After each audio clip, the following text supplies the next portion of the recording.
साथियों नमस्कार, मैं उपेन यादव, आप सबका इस लाइव प्रोग्राम में स्वागत है। साथियों, आज शहीद स्मारक पर हमारे धरने का प्रदर्शन का 9वां दिन है। साथियों, लगातार हम संघर्ष कर रहे हैं, पहले आमरण अनशन के माध्यम से और अब धरने के माध्यम से। आज हमारे काफ़ी साथी पटवारी एग्ज़ाम के लिए यहाँ से निकले हैं और जो पटवारी के एग्ज़ाम जयपुर देने आएंगे उनसे मेरा निवेदन है कि एग्ज़ाम देके यहाँ पहुँचे।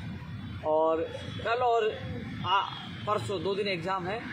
जो पटवारी की परीक्षा दे रहे सभी अभ्यर्थियों को मेरी तरफ से शुभकामनाएं। जल्दबाजी नहीं करें, आराम से निकले और अच्छी तरह एग्ज़ाम दे। इसके अलावा जो साथियों, लगातार हमारा संघर्ष जारी है। ये धरना स्थल पर आज आपको पता है 9वां दिन है।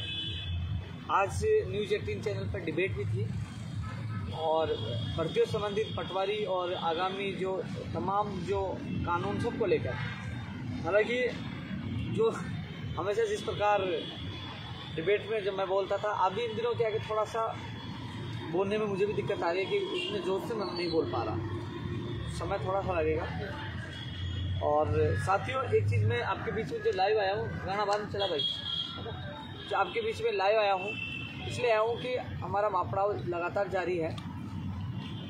जो विभिन्न जो भर्तियाँ हैं, जैसे प्रयोगशाला सहायक भर्ती है, जो आज शिक्षा विभाग की सीएमओ में स्पेशल सेक्रेटरी मैडम ने और जॉइंट सेक्रेटरी ने आज चिकित्सा विभाग के अधिकारी को मीटिंग ली है। करीब मैं सीएमओ में अब करीब 12 बजे बाद में गया था वहाँ उस समय, तो मेरी जब बात हुई थी कि उनकी मीटिंग ले ली है, जो सर्कुलेशन के माध्यम से कैबिनेट से प्रयोगशाला सहायक भर्ती का अनुमोदन करवाया जाएगा। इसके अलावा शिक्षक भर्ती 2012 में जब भी सुनवाई होगी तो वहाँ कॉल किया जाएगा, कोई ऑब्जेक्शन नहीं करेंगे। और इस संबंध में जब सोमवार या मंगलवार को एक बार कुलदीप ताका जी से और मीटिंग है।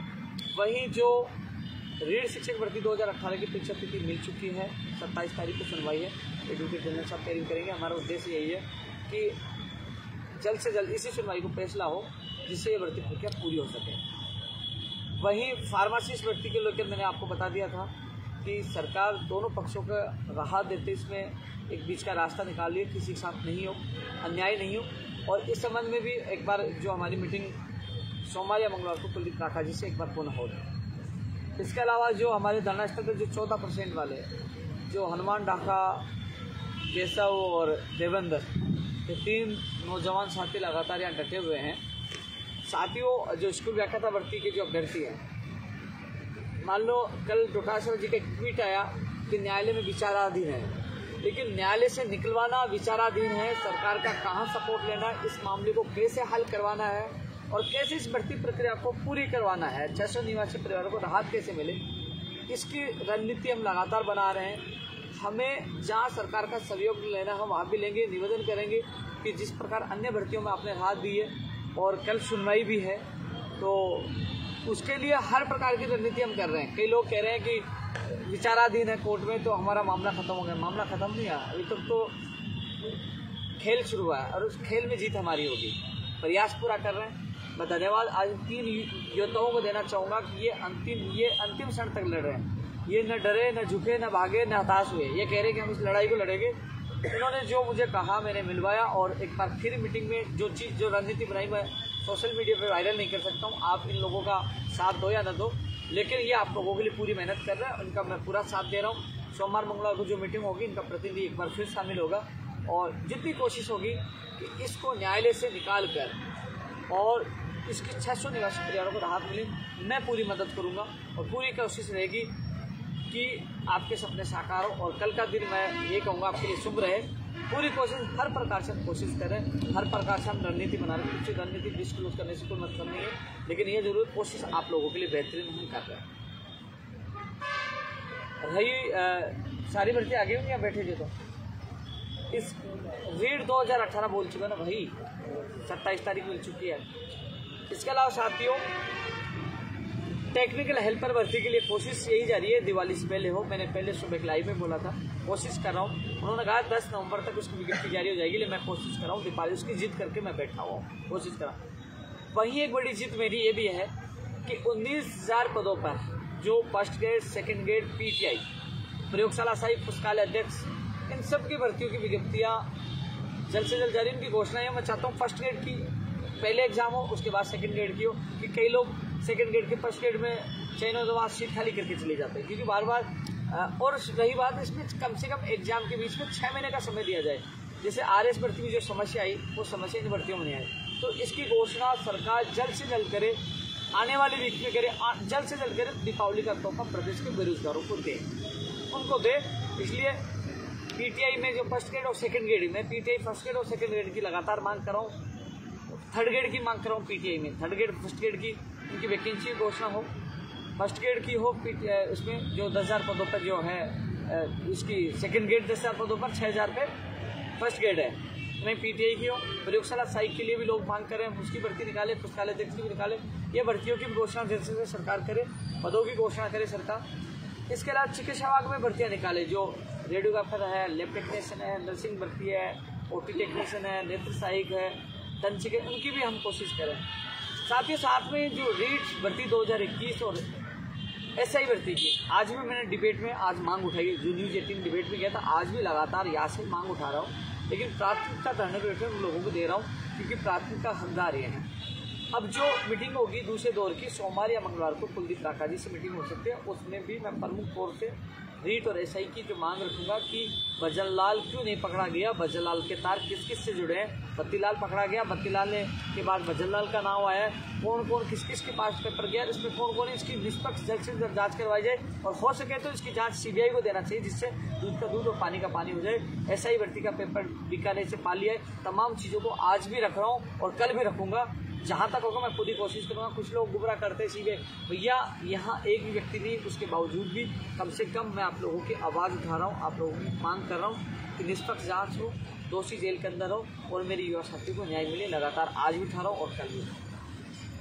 साथियों, इसके अलावा एक चीज़ और मैं बता दूँ, सख्त कानून में फर्जी डिग्री, डिप्लोमा और फर्जी दिव्यांग सर्टिफिकेट, इसको शामिल करने के लिए सहमति बनी थी, मैंने आप लोगों को बता दिया। लेकिन ये अध्यादेश जल्द से जल्द इस शीतकालीन सत्र में ही लाया जाए। एक बात सुन लेना, मैं मान क्या कर रहा हूँ, शीतकालीन जो सत्र आने वाला है उसमें ये अध्यादेश जल्द से जल्द लाया जाए, जिससे, क्योंकि अब पटवारी निकल जाएगी, RS भर्ती से पहले ये लागू होना चाहिए, जिससे अपराधियों में डर हो।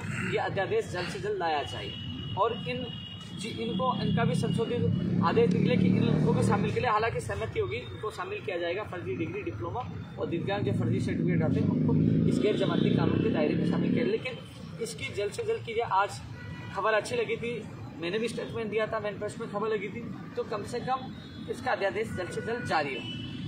इसके अलावा साथियों, परीक्षा केंद्र जो RS के 500 किलोमीटर दिए, परीक्षा केंद्र राजस्थान गृह जिले में दिया जाए, परीक्षा केंद्र सरकारी स्कूलों में दिया जाए, सरकारी कर्मचारियों को ड्यूटी लगाई जाए। रीट में भी मैंने कहा था शिक्षा मंत्री डोटासरा जी को कि पात्रता परीक्षा और प्लस शिक्षक भर्ती करा दीजिए। पात्रता परीक्षा करवाते तो 15 या 25 लाख मान ली दोनों पारियों में बैठते, तो मुश्किल से 3-4 लाख ही पास हो पाते, 60% या 55% रखते, तो उनकी सरकारी स्कूल में मेन एग्जाम हो सकती थी। यदि प्री एग्जाम में कुछ गड़बड़ी होती तो मेन एग्जाम में सरकारी स्कूल में होती, वीडियोग्राफी होती, बायोमेट्रिक होती, तो कहने की परीक्षा सुरक्षित हो सकती थी। आगामी सरकार ऐसा करे, आगामी थर्ड ग्रेड के लिए कई चीज़ों के लिए लगातार मैं साथियों प्रयास कर रहा हूँ। सेकेंड ग्रेड भर्ती 2016-18 के तो ज्वाइनिंग आदेश हो गए, हमने लगातार प्रयास किया, आज उनके ज्वाइनिंग आदेश से हमको खुशखबरी मिली है। रेडियोग्राफर, लैब टेक्नीशियन, इसीलिए सबको परिचालक भर्तियों को खुशखबरी मिल चुकी है। अब 2016 जो हमारे मांग पत्र में शामिल है, उन अभ्यर्थियों 444, कॉपी पेस्ट वाले बहुत होंगे, लेकिन आप मेरे ट्वीट और फेसबुक चेक करोगे तो सबसे पहले मैंने आपको बताया था संख्या 444, क्योंकि हम धरातल पे काम कर रहे हैं। और कल ही मैंने ट्वीट और पोस्ट डाल दी थी कि इस पर बीकानेर जल्दी अभिशंसा चल जाएगी। उसके बाद मंत्री जी का भी बयान आया, टीवी भी आया, सब लोगों ने ट्वीट भी किया। लेकिन सबसे पहले क्योंकि लगातार हम संघर्ष कर रहे हैं, धरातल पे कर रहे हैं, और आपको नजर आ रहा होगा कि शहीद स्मारक पर आज 9वां दिन हमारा संघर्ष का जारी है। प्रत्येक जो मांग पत्र में 21 मांगों के लिए हम लगातार संघर्ष कर रहे हैं। ऐसा नहीं कि कहीं नहीं पूछो, उनकी मांग प्राथमिकता यहाँ धरने बैठे उनको दे रहा हूँ, लेकिन उसके बावजूद जो बाकी मांगों के लिए मैं लगातार प्रयास कर रहा हूँ। लंबित भर्तियाँ पूरी हो और नई भर्तियाँ निकाली जाए।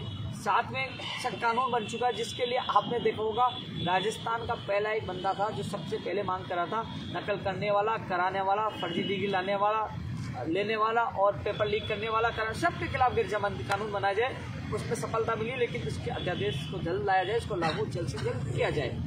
अब कल पटवारी में भी सरकार की एक बार फिर अग्नि परीक्षा है।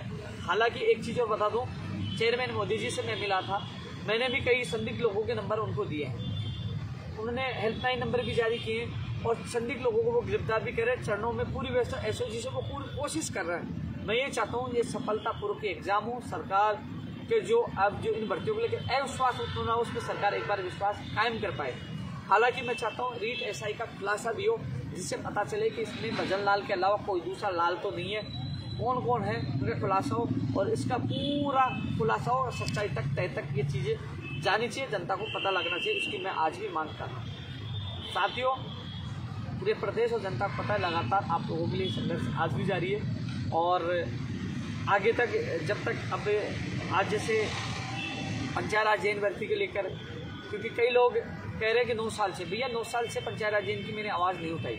मैं पिछले कुछ महीनों से आपकी आवाज़ उठाई क्योंकि मामला सुप्रीम कोर्ट में कई सालों से एसएलपी में गया हुआ था, क्योंकि हाई कोर्ट में रूल्स को लेकर राज्य सरकार हार गई थी। राज्य सरकार ने सुप्रीम कोर्ट में उसमें एसएलपी दायर की और उसमें अभी तक फाइनल फैसला नहीं हो पाया, सुनवाई नहीं हो पा रही थी। ऐसे में सरकार के सामने मैंने सुझाव रखा कि आप नए रूल्स बना दीजिए। सुप्रीम कोर्ट में जब आप कई सालों से सुनवाई नहीं करा पाए तो फाइनल फैसला आते आते 5-10 साल लग जाएगी और जो बेरोजगार इंतजार कर रहे हैं कि जयन भर्ती आए, अयन भर्ती आए, तो कम से कम वो लटक जाएंगे। ऐसे में सरकार एक नई जो हमारी मांग पे हमारे जो संघर्ष कर्मी उस पर पहल की है, फाइल चलाई है 694 प्लस। मैं चाहता हूँ 2100 पद जुड़े, 2700 करीब ये पद हो, 2700-2800 पद हो, तो उस पर नए रूल्स के तहत ही हो। साथियों, नए रूल्स बनने में, वित्तीय सिक्योरिटी में, लॉ में जाने में इसमें बहुत समय लगेगा, मंत्री के पास जाएगा, बहुत का मतलब महीने 2 महीने लग सकते हैं, लेकिन इसके लिए भी हम सबको धरातल पे काम करना पड़ेगा। कुछ लोग आपको गुमराह करेंगे क्योंकि उन्होंने आज तक कुछ भी नहीं किया। आपके अभ्यर्थी मेरे पास आए, मैंने आपकी बात रखी, कम से कम सुप्रीम कोर्ट का इंतजार खत्म करवाया और नए रूल्स के लिए सरकार को राजी किया।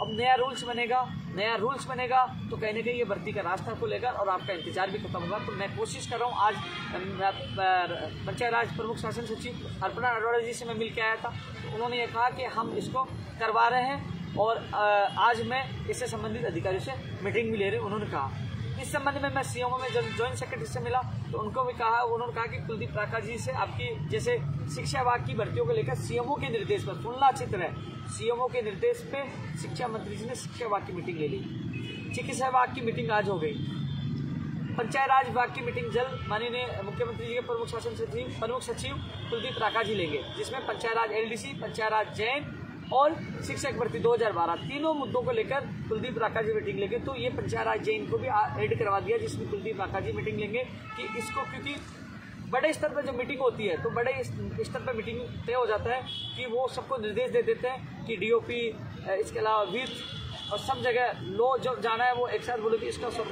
जल्द से जल्द करवाने के निर्देश मिलते हैं। तो कोशिश कर रहा हूँ कि बड़े स्तर पर मीटिंग हो, जल्द से जल्द ये रूल्स बन के जल्द से जल्द आपकी विज्ञप्ति, आपकी भर्ती है, इसके लिए मैं भी प्रयास कर रहा हूँ। तो इसकी मीटिंग जल्द एक बार सीएमओ में अर्पणा अरोड़ा जी की, कुलदीप राका जी सीएमओ के अधिकारियों के साथ होगी। उसके बाद हमारे डेलीगेशन को बुलाया जाएगा कि क्या जैन में हुआ, पंचायत एलडीसी में तो 2012 में हुआ, और सारी चीज़ों के बाद अंतिम वो हमारी मीटिंग होगी। इस पर कई भर्तियों का रास्ता खुलेगा, कई प्रदेश के बेरोजगारों को खुशखबरी मिलेगी।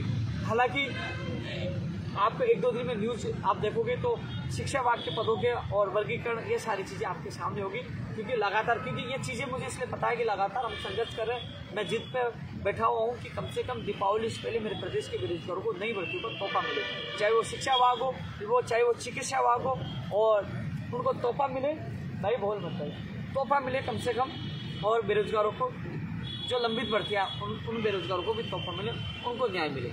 साथियों, पूरा प्रयास करें दूसरे दौर की वार्ता सोमवार या मंगलवार को भी, क्योंकि अभी पंचायत राज विभाग की वार्ता कुलदीप राका जी से होनी है, उसके बाद हमारी होगी।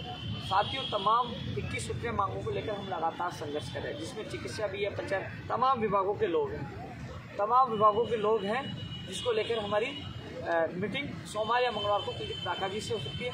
और साथियों, इतना कहना चाहूँगा, लंबित भर्तियाँ हों, चाहे नई भर्तियाँ हों, चाहे और जो तमाम जो चीज़ें हैं जो परीक्षा केंद्र वाले, उन सब के लिए, और जो मुकदमे दर्ज हुए उनके मुकदमे वापस होंगे। लगातार एक चीज़ बता दूं, प्रहलाद तंवर जी ये बैठे हैं, टोंक के रहने वाले, इनके बच्चे का मुकदमा लगा था, ये भी लगातार यहाँ बैठे हुए हैं। तो इनके मुकदमे भी वापस करवाने हैं। कई चीज़ों के लिए लगातार हम संघर्ष कर रहे हैं। इसके अलावा जो रेडियोग्राफर लैब टेक्नीशियन की जो सुनवाई है उस पर जल्द से जल्द उसका निस्तारण हो। लैब टेक्नीशियन की सूची जल्द जारी करवाने की हम कोशिश कर रहे हैं और फाइनल फैसला करवाने की कोशिश कर रहे हैं। पशुधन सहायक TRA की विज्ञप्ति जल्द जारी हो, FPRO की विज्ञप्ति जल्द जारी हो, उसके लिए पूरी कोशिश करें। जल्दारी की विज्ञप्ति जारी हो और कंप्यूटर भर्ती में भी सही समय 5-6 महीने अभ्यर्थियों को दिया जाए, उसकी परीक्षा तिथि जारी हो, उसके लिए भी हम पूरी कोशिश करें, उनका भी कैलेंडर जारी हो।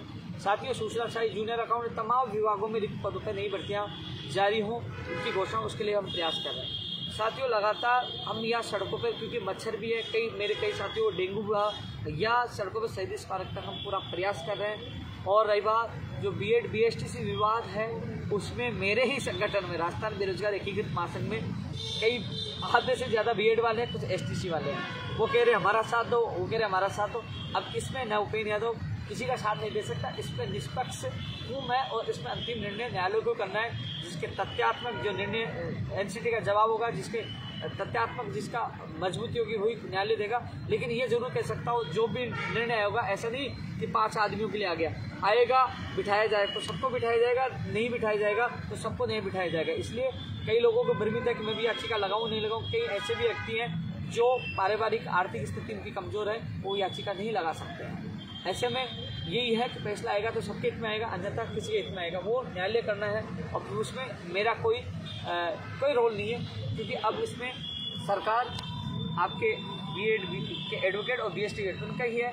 अब न्यायालय को इस पर फाइनल फैसला करना है। साथियों, इसके अलावा जो और कई मुद्दे हैं जो तमाम मांग पत्र में शामिल है, मांग पत्र मेरे पास नहीं है, लेकिन प्रयास हर बेरोजगार के लिए लगातार हम कर रहे हैं। संघर्ष हमारा जारी है। चिकित्सा विभाग की मीटिंग आज हो चुकी है और ये जरूर है, वीडियो देखने के बाद कई लोग ट्वीट करके कॉपी पेस्ट जरूर करेंगे, जरूर करें, स्वागत है। कॉपी पेस्ट से आपका लगातार काम चलता रहेगा। हम संघर्ष करेंगे, तरातल पे लड़ेंगे और जीतेंगे। अनशन भी हमने ऐसा किया कि सरकार के प्रतिनिधि को वहाँ ना पड़ा, क्योंकि जो ध्यान दे, झुकना नहीं जानते। मैंने पहले दिन से कहा कि हम नहीं जाएंगे, उनके प्रतिनिधि को आना पड़ेगा। आए, उसके बाद उन्होंने हमारी वार्ता वहाँ वार्ता का दौर शुरू करवाया, दूसरा दौर अब जारी होगा। और मैं इतना कह सकता हूँ कि हम जब तक धरने पे बैठे हैं, क्योंकि कल आपने देखा शिक्षक वरिष्ठ अध्यापक वृत्ति 2016 का भी आदेश जारी हुआ, तो धीरे धीरे यहाँ बैठे तो कई बेरोजगारों को राहत मिलेगी। जल्द 19,000 जो शिक्षा विभाग की उनकी भी घोषणा होगी, चिकित्सा विभाग की भी घोषणा होगी। लगातार हम यहाँ संघर्ष करें, उसका परिणाम भी लगातार आप लोगों प्रदेश के बेरोजगारों को मिलेगा। और मैं कोशिश कर रहा हूँ कि जो मीटिंग सेकंड दौर की हो, उसमें यहाँ धरना स्थल पर बैठे इन बेरोजगारों को चेहरे पे खुशी आए। लगातार हम प्रयास करें, लंबित भर्तियाँ पूरी हो, नई भर्तियों की घोषणा की जाए, और जो कानून में जो बदलाव थोड़ा सा हम करवाने की मांग की, उसका अधिसूचना अध्यादेश जल्द से जल्द जारी हो। तमाम चीज़ों के लिए हम लगातार संघर्ष करें। साथियों, एक और लाइव में आप लोगों से मिलेंगे, लेकिन कोई विशेष हो तो रविंद्र और बता दो, मैं भूल गया हूँ तो। शिक्षक, वो विशेष शिक्षकों के लिए 1000 पद तो अलग से आ रहे हैं, और इसमें भी कोशिश करें आपकी बात मैं पूछा दूंगा। पहले पूछा, एक बार फिर मैं आपकी बात पूछा दूंगा, तो मैं और देख लेता हूँ एक बार।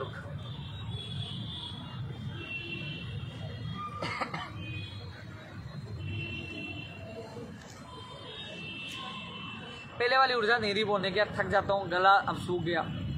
अभी वो कमजोरी तो है, कई बार मुझे चक्कर भी आते हैं। वो आज डिबेट में गया, इतना जोर से बोल भी नहीं पाया, एहसास तो हो रहा है कमजोरी का यार। लेकिन फिर भी डॉक्टर ने मुझे सलाह दी आराम करने की। लेकिन लगातार मैं कभी सचिवालय, कभी CMO, कभी शहीद स्मारक, लगातार प्रयास में मेरा फर्ज इतना निभा रहा हूँ, जितना हो रहा है मैं कर रहा हूँ।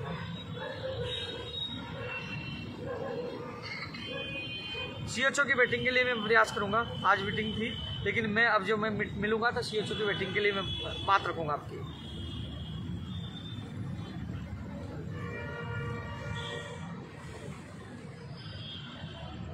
दो 2013 मैनेजमेंट कैडर की वार्ड बॉय, हाँ, वो भी मैं एक बार याद दिलाऊंगा कि वास्तव में ये आए। कमेंट रखे।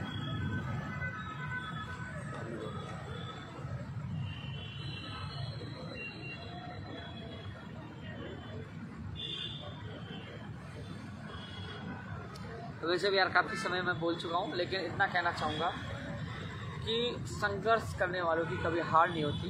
संघर्ष हमेशा अच्छा उसका फल मिलता है संघर्ष का। लेकिन संघर्ष हमेशा तपस्या करवाता है। मुझे पता है कि कई बार परिस्थितियाँ ऐसा होती है कि माहौल ऐसा बनता है, लेकिन ईमानदार और या सच्चा इंसान होगा उसकी हमेशा जीत होती है। कई बार आपने देखा होगा कई लोगों ने विपरीत माहौल बनाया, लेकिन ये भी प्रदेश के युवा को, उनके अभिभावक को, जनता को बताया कि आज जब बेरोजगार जब संकट में आए उपेंद्र यादव साथ था। आज बेरोजगार 9 दिन से यहाँ पड़े हुए हैं, लेकिन एक भी राजनेता इनके बीच में नहीं आया कि मैं आपके साथ हूँ। एक भी राजनेता जो युवा हितैषी होते हैं ट्वीट नहीं किया कि 9 दिन से लोग पड़े हुए हैं, कई लोग अनशन कर रहे हैं। युवाओं के राजनीति कर सकते हैं। एक बूम आता है, कुछ दिन आया, धरना प्रदर्शन किया। यदि कल पटवारी में कुछ गड़बड़ हो जाती है तो आप देखना राजनेताओं की भरमार ट्वीट, फेसबुक, सब जगह धरना प्रदर्शन में, क्योंकि उस समय उनको पता है कि भीड़ आएगी, आक्रोश होगा, नारेबाजी की 2-4 दिन हाईलाइट, फिर घर। तो साथियों, आप जानिए पहचानिए कि लंबे समय से आपके संकट में साथ कौन रहता है। कानून से बनाने से लेकर लंबित भर्तियां, नई भर्तियों तक आपके साथ पहले भी था, आज भी बैठा हूँ, गया नहीं। आमरण अनशन समाप्त वाले लोगों ने कहा कि धरना आंदोलन खत्म हुआ, आंदोलन खत्म नहीं हुआ। एसआई रीट के लिए, न्याय के लिए आज भी मांग कर रहा हूँ। और लोग, ऐसे लोग जो राजनेता है वो तो इंतजार ही करते हैं कि पटवारी में कुछ गड़बड़ हो जिससे मैं मुद्दा उठाऊँ। तो साथियों, अल्प समय के लिए लोग ख्याति प्राप्त कर सकते हैं, लेकिन आजीवन वही लोग ख्याति प्राप्त करेंगे जो निस्वार्थ कोई किसी की सेवा करेगा, निस्वार्थ कोई काम करेगा। हालांकि आपको पता है कि धीरे धीरे पूरे प्रदेश की जनता के सामने सच्चाई आ रही है कि आज आप बता दीजिए, अलग अलग भर्तियों को लेकर यहाँ बैठे हुए 9 दिन तक आज वो क्यों नहीं आए। वो बेरोजगार हितैषी होते, ट्वीट करते, वीडियो डालते, मीडिया में बयान देते, आज तक उनका बयान क्यों नहीं आया। बयान भी आना चाहिए, ट्वीट भी करना चाहिए, समर्थन करना चाहिए कि युवा अनशन बैठे, वहाँ मशरूम बैठे, धूप में पहले दिन बैठे रहे, किसी का बयान नहीं आया। इससे सिद्ध क्या होता आप देख लीजिए, क्योंकि युवाओं के नाम पे राजनीति करना आसान है, लेकिन युवाओं का साथ देना आसान नहीं है। क्योंकि अब युवा समझ चुका है कि युवा समझदार है कि युवाओं को आसानी से बेवकूफ़ नहीं बनाया जा सकता, युवाओं के नाम पे आसानी से राजनीति नहीं की जा सकती है, क्योंकि अब युवा समझदार है। हालांकि कोशिश की जाती है IT सेल के माध्यम से उनको भ्रमित करने के लिए, कोशिश की जाती है अपने कार्यकर्ताओं के माध्यम से, अपने साथियों यार दोस्त के माध्यम से माहौल उल्टा बनाकर और अपना माहौल बनाने के लिए, लेकिन वो कोशिश धीरे धीरे नाकाम हो जाती है। वो कहते हैं ना कि झूठ ज़्यादा दिन नहीं चलती, हमेशा सच्चाई की जीत होती है। गाँव में कहावत है, आंधड़ा का पानी ज़्यादा दूर नहीं चलता, तो वो चीज़ है, सच्चाई सबके सामने आती है। आज दमा दिन है, इनके बीच में हूँ, और जब जब मेरा बेरोजगार संकट में होगा इनके साथ रहूँगा। वार्ता का दौर शुरू है, वार्ता का दौर फिर होगा, और कुछ न कुछ अभी तक ले चुके हैं। कानून हमने बनवा दिया, घोषणा हमने कई भर्तियों करवा दी, और आने वाले समय में कुछ लेके जाएंगे। एक चीज़ और ध्यान रखना, अब मैंने खुला मोर्चा खोला है, थोड़े दिन बाद यही लोग कहेंगे ये मैं बीजेपी का कार्य करता हूँ। मुझे बीजेपी का कहे, कांग्रेस का कहे, RLP का कहे, किसका भी कहे, मुझे कोई फर्क नहीं पड़ता। मैं मेरे बेरोजगारों का आज था, कल था, और जब तक मैं इस संगठन में हूँ हमेशा रहूँगा, क्योंकि मैं सच के लिए लड़ाई लड़ता हूँ और लड़ता रहूँगा। जय हिंद, जय भारत।